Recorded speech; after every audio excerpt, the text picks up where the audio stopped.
Hello, how's it going? Let's get the important thing out of the way first of all. I don't have a coffee here because I did make it ready for the video and then the dog started having a mad thing and I was like, well, I need to wait until she's done because otherwise you just hear nothing but dog noises. And then I drank it because it got cold and now I need to do the video without one because if I have one now, it'll be the third one of the day and it isn't even lunchtime yet. Anyway, this is my Losi XXX-S. I've had it since 2002, Christmas 2002. It is my favourite RC car. It is a 1/10 scale, 4-wheel drive, touring car, racing car, awesome car. It has earned me several trophies, mostly with this exceptional example of the Trinity Revenge of the Monster Pro stock motor, high revving. The other motor that earned me a lot of trophies was the P2K Pro high torque stock motor, which, unlike this one's dead now. I've skimmed it so many times that there's no metal left on the commutator, so it's been retired.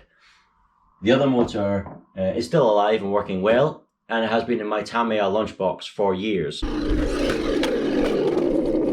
In hindsight, not the best idea to use a high-performance racing rebuildable Trinity motor on a Tamiya lunchbox. But at the time, it's the only motor I had spare and I was dirt poor, so what can you do? I recently drove this car for the first time in a decade at the hall where we have our local GT12 race club.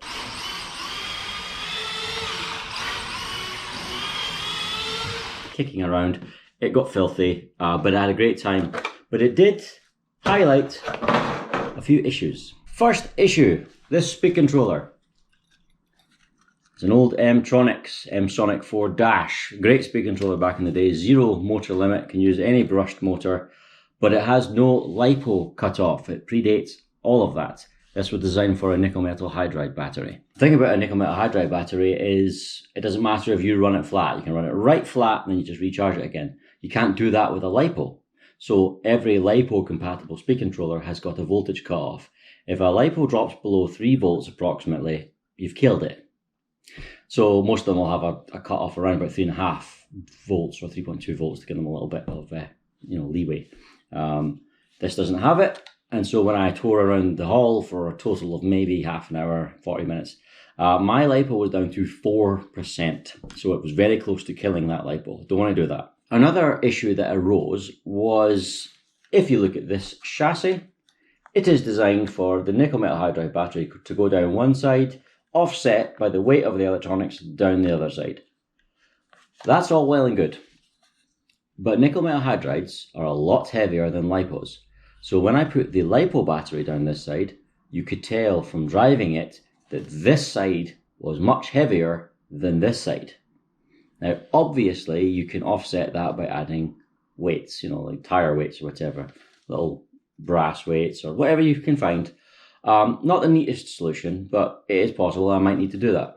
However, what I can do before adding the weights to sort it out is lighten this side. Try and lighten the electronics down this side. So that's one of the goals of today. Make it LiPo compatible, make it lighter down this side. The last objective is to make it steer quicker. Because when I fired this up, I was shocked. I couldn't remember how slow the steering was. It'd been a decade. It was glacial. Look at that. The steering was about as slow as the average Twitter user's thought process. It just wasn't good enough. So we need to sort this out. Faster servo, lighter electronics, LiPo compatible speed controller. But before we start doing any of that, we should probably put it on a weigh station and find out how far off left to right it currently is. Okay, I've come to the kitchen for this point because it's the smoothest surface in the house. I have my corner weight system. It's all been zeroed, as you can see. And to demonstrate the left to right imbalance, you can see from the corner weight system that it's absolutely bloody useless. So look, it's telling me right now that it's 53% ballast to the right and 47% to the left. So it's telling me right now that the right is heavier than the left, even though I know that's not the case. And if I lift the car up and flip it round, swapping left to rights, and now it says it's 54% on the right, which is now the left. So regardless of which way the car sits, whatever is on these two pads is counted as the heaviest. regardless of where the car sits. Look, oh, it's heaviest on the right hand side. Oh, it's heaviest on the left hand side. Yeah, and just to demonstrate exactly how useless this thing is, I've got the car sitting there nicely. Yeah, and by the way, I've tried the table in the living room, I've tried the unit in the living room, and now I've tried the kitchen. It's not a slope here. Everything registers this side of the car, regardless which way the car's facing, as the heavier side. But if I lift this side off the pads completely, they're not even touching the pads. Yeah, that's 57% on that side, which is 0 grams apparently. 0 grams front, 0 grams rear, but 332 overall. Right, I don't think we can count on this. What a waste of money that was. Okay, alright. And yes, just to confirm, front right is orange. Front left is red. It doesn't look very red on the camera, but red. Rear right, blue. Rear left, grey. So it is correctly set up. And regardless, yeah, you saw it. Rubbish. So all I can do is tell you, if you hold your hand out like that and balance the car on it, it falls to this side every time. It is heavier on this side, and I don't care what that thing says. Right, first things first, the speed controller.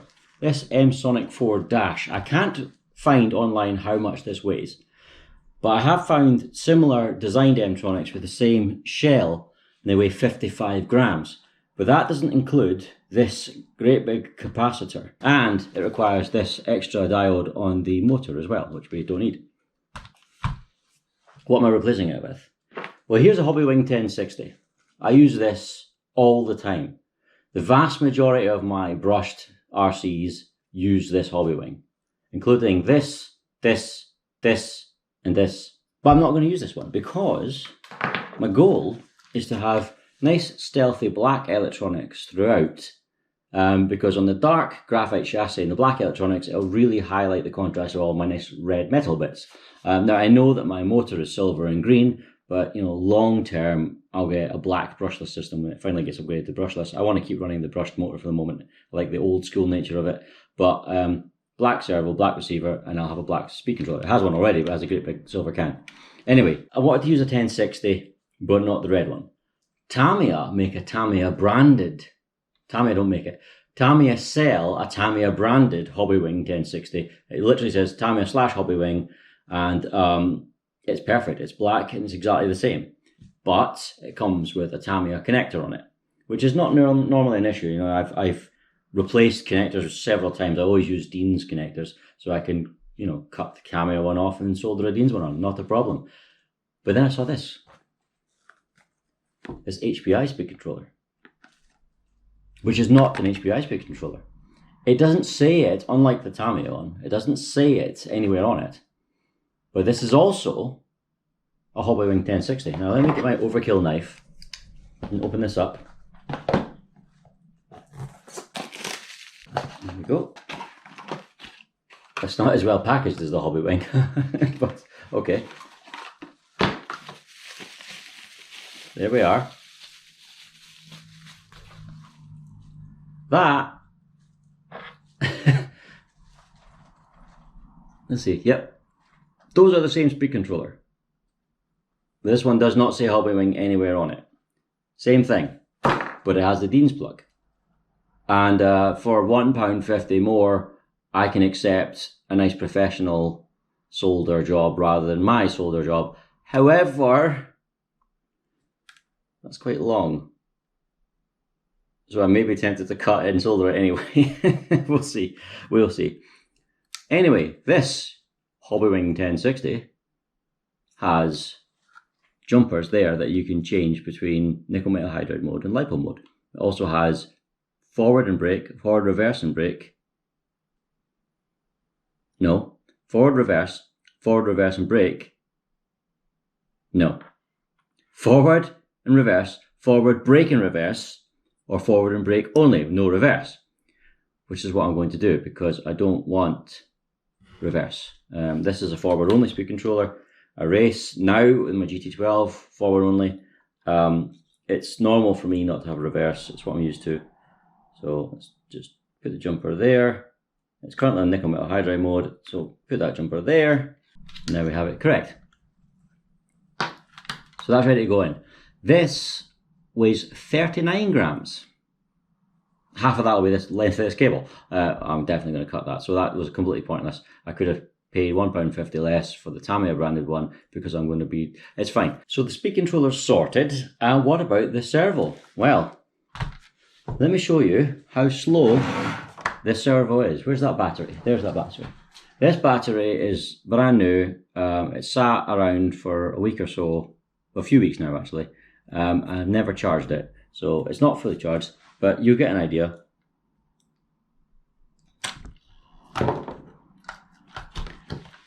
Keep my thumb in shot so you can see I'm not cheating.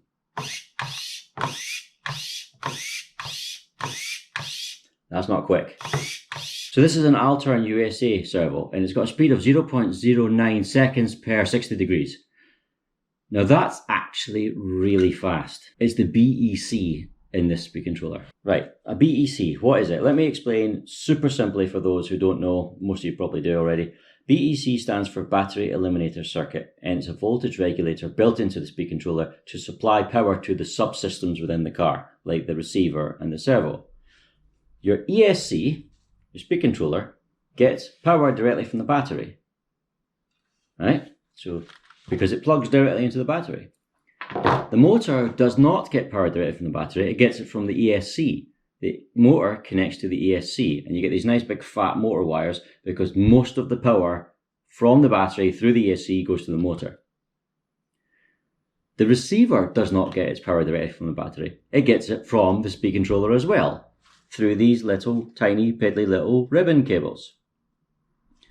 It's the BEC, the battery eliminator circuit, that feeds power to the receiver, not directly from the battery, because you don't want the full battery power getting shared between the motor and the receiver and the servo. So a small amount of power gets sent to the receiver. The servo doesn't even get powered by the ESC, it gets powered by the receiver because it plugs into the receiver, which plugs into the ESC, which plugs into the battery. So modern ESCs generally send about 6 volts through the BEC to the subsystems, the receiver and the servo. They get 7.4 volts, for example, for 2-cell LiPo, and then they send 6 volts through the BEC. The 1060 is no exception. That has got a 6 volt BEC. I don't know what this is. I can't find it online. The only thing I can find is the amperage rating, which is only 1.2 amps. This is 6 volts at 3 amps, more than twice the amperage rating. And so if I take the speed controller here out of that receiver and put this speed controller into the receiver and plug the same battery, obviously the motor's not plugged in, but that's fine, the same battery into this speed controller. That's loud.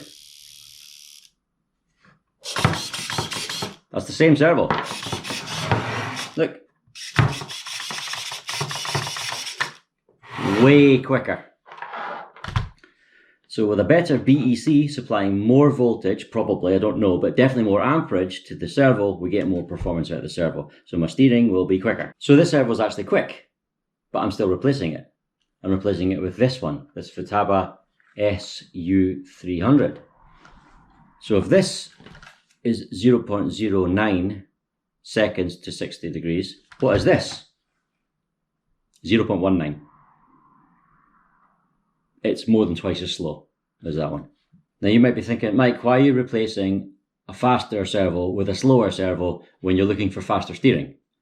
Because of that BEC, this will be quicker with the new speed controller than the faster servo will be with the old speed controller. And if you look at the footage of this thing flying around the hall, it had no issue with changing direction. Yes, you may say, but you would get even more performance still if you had the old servo in it, not the slower servo. But we need to consider the weight. This weighs 48 grams. This, I'll get out of the box.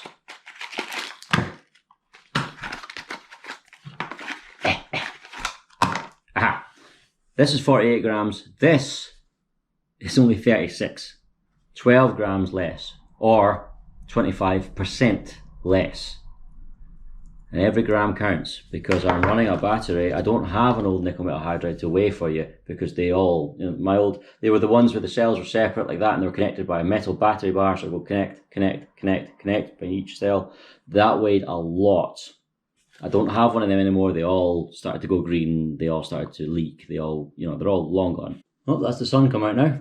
Incidentally, back in the day, in order to increase the speed of your servo, I don't think people do this anymore, is they used to take the red power cable, red positive power cable from the servo, and remove it from the plug so that it was no longer getting power from the receiver, only the signal. And then they used to splice it into the positive battery cable. So as long as your battery was plugged in, even if your speed controller had to switch and switched off, the servo was constantly drawing power, but not signal. And so you always had to unplug your battery. You should be doing that anyway, of course. And it would allow you to get your full 7.2 volts from your nickel metal hydride, or 7.4 from your LiPo now. But I don't think people do that so commonly nowadays, because servos are much quicker now. BECs are better. And you can get external BECs. For example, if you've got a rock crawler and you've got loads of subsystems, you've got multiple servos for four-wheel steer, for example, you've got winches, you've got light controllers, you've got all that sort of thing, you might draw more than the speed controller gives. So you get an external one, bypassing the ESC. But we've gone off topic. So what I need to do is desolder the motor from the ESC, scrape away all the adhesive, remove this servo, and do winning. Oh, I just remembered I've got to replace the plug on this by making this shorter as well. Oh dear, how sad, never mind. I should have just bought a Tamiya one. Ah well.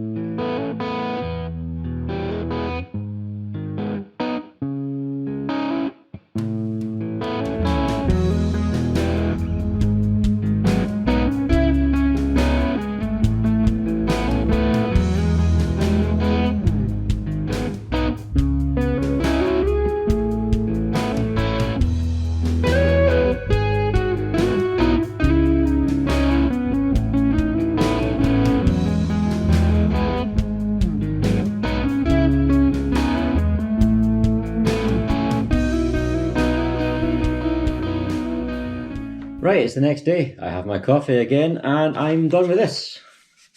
I've sort of had a few goes at getting it neat. It looks neat now. Quite pleased with that. Pretty well lined up. There's my Hobbywing 1060. I don't care what the HBI call it. And yeah, the little Futaba servo along with my little Futaba receiver that was already there. And yeah, it's all good to go. I've got obviously the battery I use to race, or what I will use to race, what I will use in this car. But I don't know what level of charge this is in, so it wouldn't be fair to try the servo with this one in case it has more voltage in this one, whatever. This is the one I tried yesterday. It might have a fractional amount of voltage drop, but nothing's worth talking about. So that's all good. I think it is.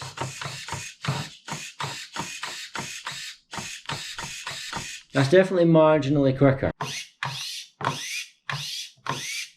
Marginally quicker than the faster servo was with the old ESC, with the old BEC built in. So I haven't lost any steering speed. Certainly not lost any. Actually, I'll turn it back on.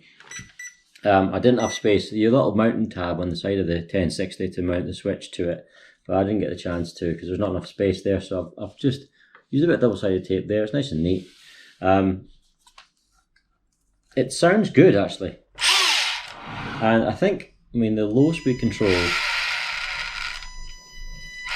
I think that's maybe slightly better than the old M-Tronics ESC, possibly. But the response is great. I think that's slightly better. I think that's slightly better. I've also slightly slackened the belt compared to when I ran it in the hall because it was over tight. It wasn't over tight compared to how I used to run it, but this, as I said at the time, this Tough Racing Kevlar reinforced belt has less flex than the original Losi belt. So I ran it to the same tension, but it was still too draggy. So I've slackened the tension off a little bit. But no, this is looking good now. The car looks really nice. I love this car. I love this car.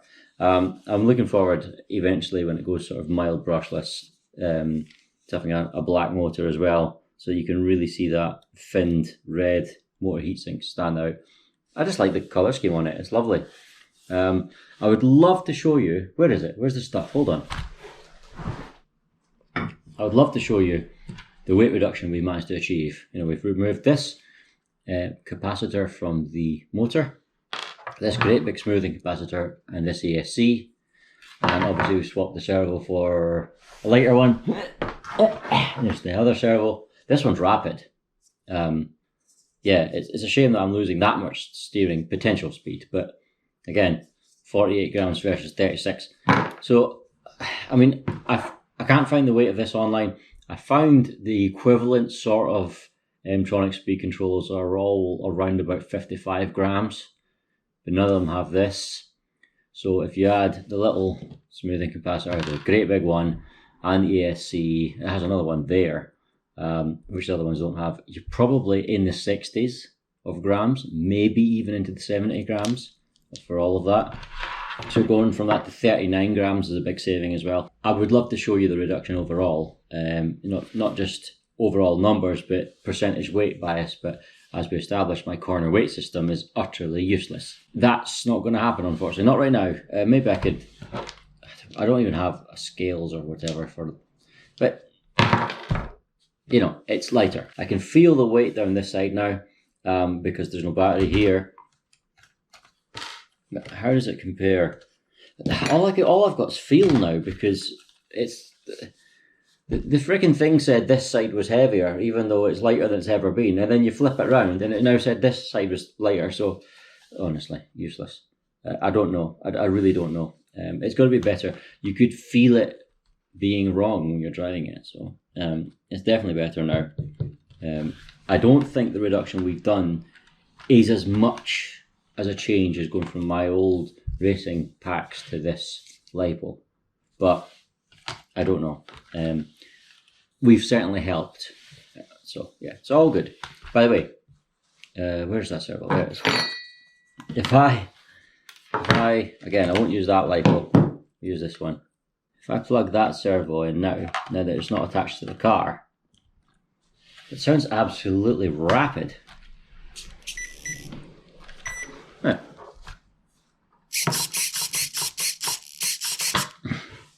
But I mean, I say rapid. You get stupid quick servos, but you know, for a relatively affordable one. Incidentally, I could have bought a different Futaba that also weighed 36 grams, that was very slightly faster. But I wanted to draw a line because we're looking at incremental cost increases for cheap servos, you know, like £10, £15, £20, whatever. I didn't want to go much higher, and this I think was around about £24 or whatever it was. The next one was 34 or whatever, it was a 10 or more, and you saved 0.03 seconds per 60 degrees for an extra tenner. It's like at some point you're getting such diminishing returns it doesn't matter. So it's quicker than the servo that was in it before. In reality, although numbers you saw, it's quicker steering than it's ever been, and it's lighter. So I am putting that down as a win. And the next time I drive it, it should drive more even left to right.